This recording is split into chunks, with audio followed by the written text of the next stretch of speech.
All right, let's talk about something that might not sound super exciting at first, but I promise you it's a huge deal. We're going to break down a local city council meeting.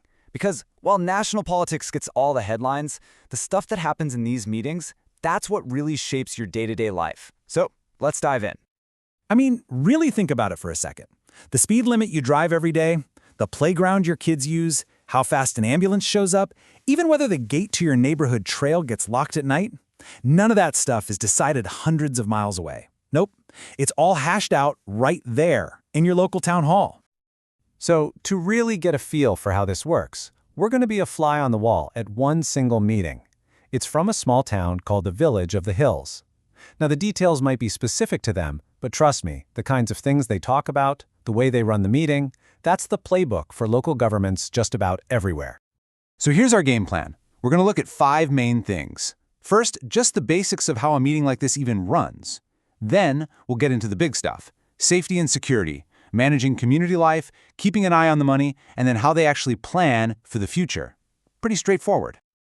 All right, first up, the meeting itself. There are formal rules and procedures for sure, but when you boil it down, it's just people. It's your neighbors sitting up there, and one of their first jobs is to get all the boring, routine stuff out of the way fast so they can spend their time on the things that actually need a real debate. And a perfect example of that is something they call the consent agenda. It sounds official, but it's a really simple idea. They just take all the easy no-brainer items like, hey, let's approve the notes from our last meeting, and they bundle them all together for one single vote. Bam, done. It's a huge time saver. And this is where you see that it's not just a robotic process. I love this part. When they go to vote on approving those minutes, a couple of the council members abstain. They don't vote yes or no. Why? Because they weren't at that meeting. It's such a small thing, but it's a perfect little reminder that these are actual people, trying to do the right thing and follow the rules. Okay, with the procedural stuff out of the way, they move on to the reports. And they always start with the big one: what's on everyone's mind: safety and security.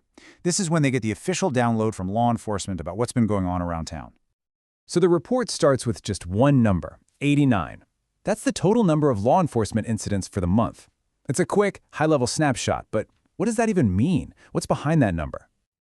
Well, when you break it down, it gets really interesting. Look at this. Nearly half of everything the police did was either a traffic stop or something called a directed patrol. It's a great insight, right? A huge chunk of police work isn't just reacting to crimes, it's being proactive, slowing down traffic, being visible in the community.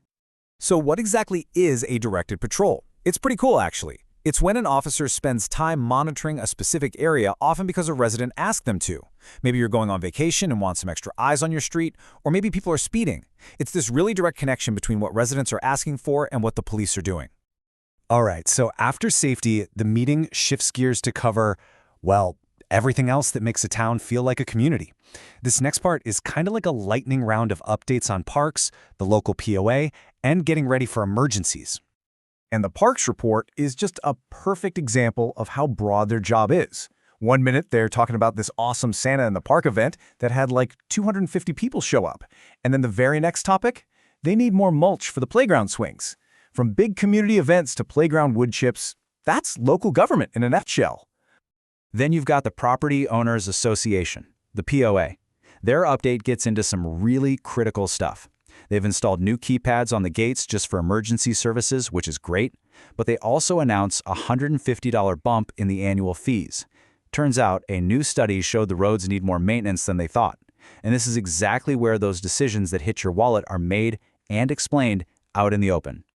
The council is also thinking about how the town can handle the next big emergency. They're really pushing this program called CERT.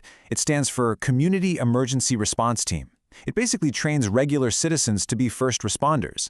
And you can see why this is a big deal for them. After getting hit by an ice storm recently, having more trained volunteers ready to help is obviously a huge priority.